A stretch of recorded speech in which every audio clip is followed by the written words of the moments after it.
translation from Finnish to Chinese could cause some difficulties, and also we need to concern about some kind of advertisement ideas connected to Chinese culture. In order to avoid that kind of problem, we are planning to cooperate with Chinese advertising companies, and also our franchising company SideFame has good connections in order to help us in that sphere. Speaking about quality assurance and IP protection, I would say that when operating in China, Mölnlycke should concern about intellectual property protection and also ensure its customers with quality. Our products are of high quality. Cotton is our most popular material. In addition, we concern about environmental impact on our raw material and manufacturing. We use certified cotton, organic cotton, and also ordinary cotton in our products. We use natural fiber like linen, wool, and different kinds of recyclable materials. Our fabric goes through detailed screening before they go into the shops. We also have our products also granted by variety of certification and labels guaranteeing their safety and ecological sustainability. The OEKO-TEX Standard 100 certificate guarantees that the product has been tested and contains no substances which could be harmful for people or the environment. Also, we have certificates for our organic cotton.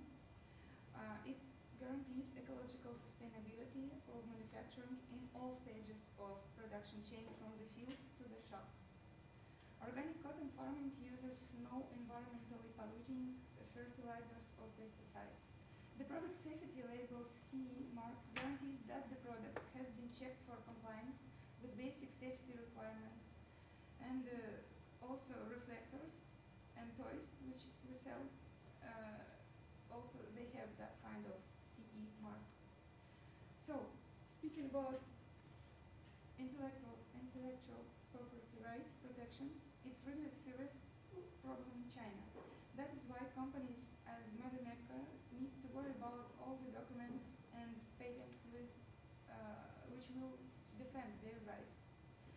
In China, intellectual property law divided in three parts. It's a trademark, copyright, and patent. We are going to use trademark protection.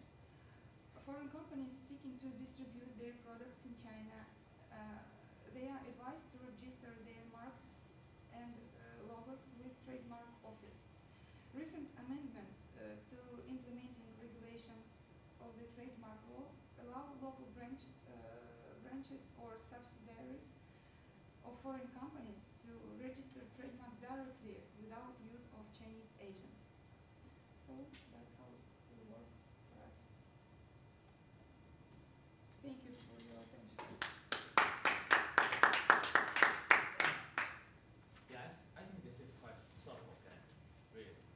But so far, I can say maybe your plan is more risky than others, because yeah, talking about this kind of fabric industry, I think in China they're quite dangerous in China because it's easy to copy. I mean, you should put more attention on this IPR things, because if you have some unique fabric, then maybe this is your one of your advantages. But for this design and this patterns, they are quite easy to copy. At least for me, I can see this patterns, these pictures are quite simple. So if let's say if I have stolen some of your patterns, how can you distinguish how much part I have used your design? You understand what I mean? Yes. So in practice, I think this kind of business in China can be very risky, because the uniqueness, one of the uniquenesses of this brand is its design and the patterns, right?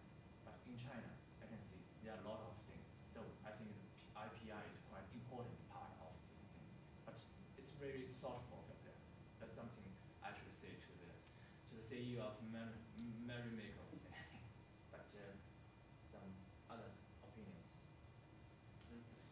Also, another thing to support his point, I think it's very easy for your franchisee to be your competitor in near future, because he will know your like technology, your knowledge how you make the product, and then he very fast becomes your competitor and does things that you do. And like in China, these kind of things are very sensitive because of this copying things and sharing things, you know.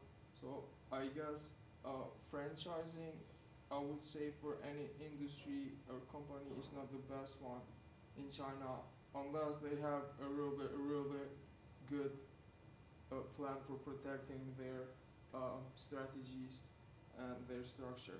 But I think it's quite risky to franchise in China. Yeah, that is a good point. But first of all, this particular franchisor is the biggest and the most well-known in China. And also there will be various, how is that? We'll have an agreement, and he'll have to stick to this agreement. Yeah, but And this may somehow prevent. I agree with you, but usually in China, no problems, and yes means big problems. And True. like So, that's yeah, not always true, like with everything, you know, like agreements and all that stuff. That's the reason I see this franchising kind of risky. Yeah, from this point, no one's And I also would like to add that we have chosen franchising method just to enter Chinese market. Maybe in the future we will change our entry mode. But as Chinese market is very complicated and lots of competitors, we have chosen like trustworthy, how to say, agent as a side claim company. Side claim company, they don't produce anything. They just help lots of brands to like make marketing research for them and some kind of legal problems. Yeah, yeah, that's I think good that you want to be present in China. However, I would propose another entry mode if you want to.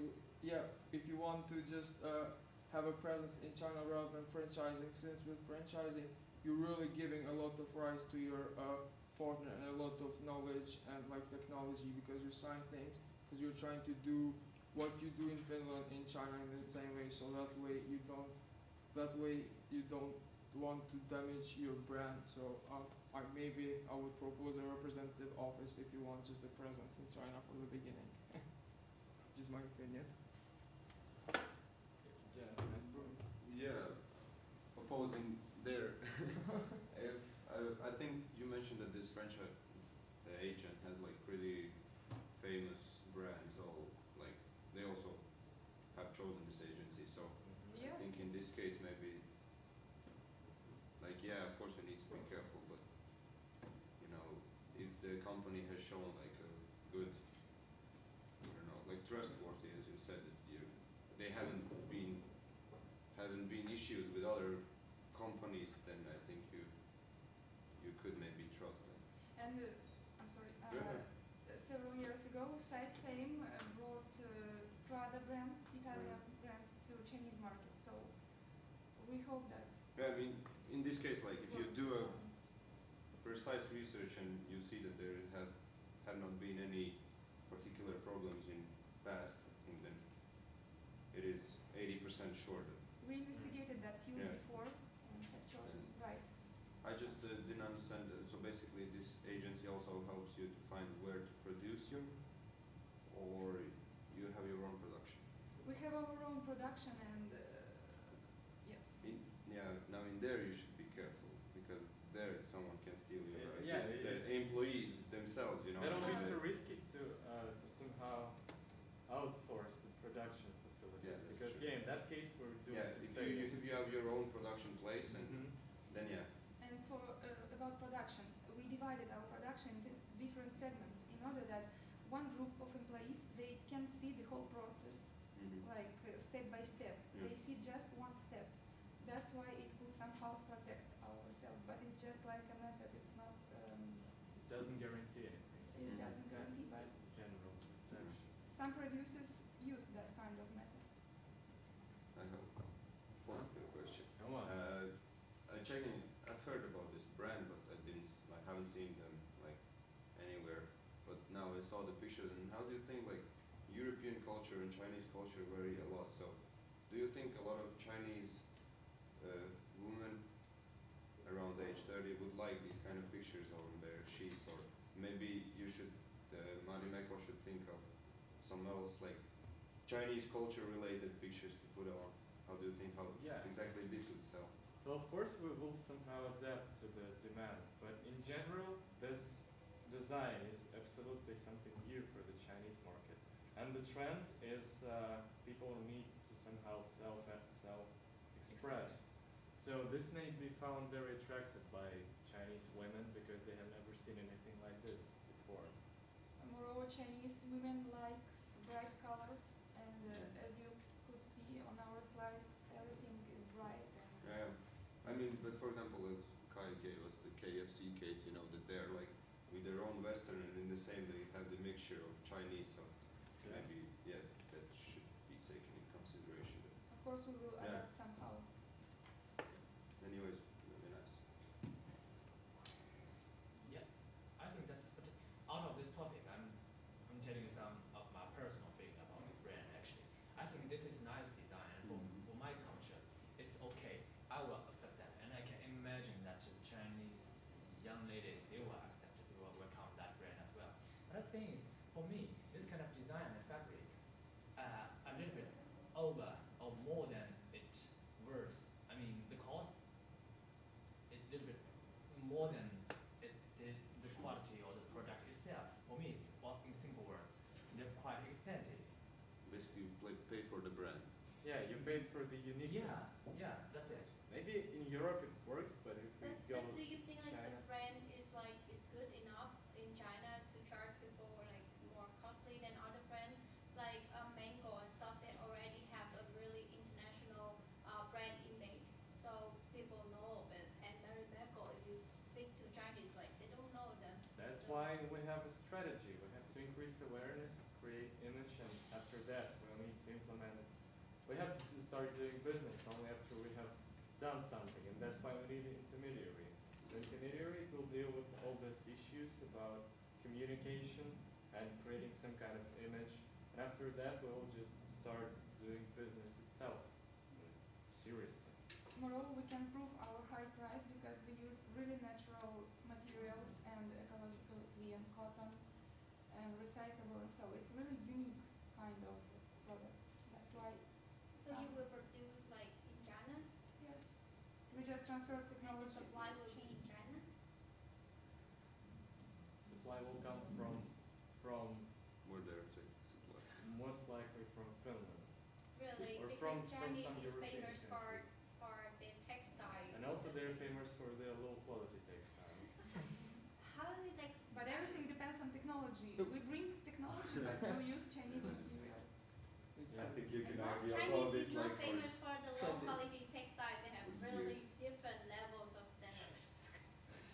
Well, Yeah, I mean, this is like, you can always argue about this, you know, it's like, yeah, so we have. I mean, from one point, different her, of views. she's true, because like, logically, I think the textile is also times cheaper in China. Yes, but of course, like Louis Vuitton and other brands also like produce in them. So it's like they have good quality textiles besides with the low quality ones. Yeah. And moreover, about pricing strategy, as you already know from previous case studies, even those brands like Louis Vuitton and so on, they decrease their prices to adapt to China society. You So, don't. The Hong Kong price is even higher than most of the French. oh, so we will not know. Never pay for this. Yeah. Well, it's good to know that.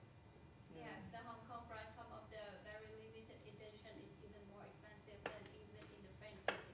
Hong Yeah, Kong I- is kind of special case. Yeah, but I think it makes sense for these luxury goods like Louis Vuitton. They won't decrease. If you want, if you consider yourself luxury, you go pay for the product and get it. You know, I mean, Well- well, it is China, Europe is luxury thing. So the high price, Yeah. everyone's gonna pay. Okay, any more questions or comments? Hi, I want to ask because when you talk about the market at the beginning, you was talking about you concentrate in mainland in China in west and east areas.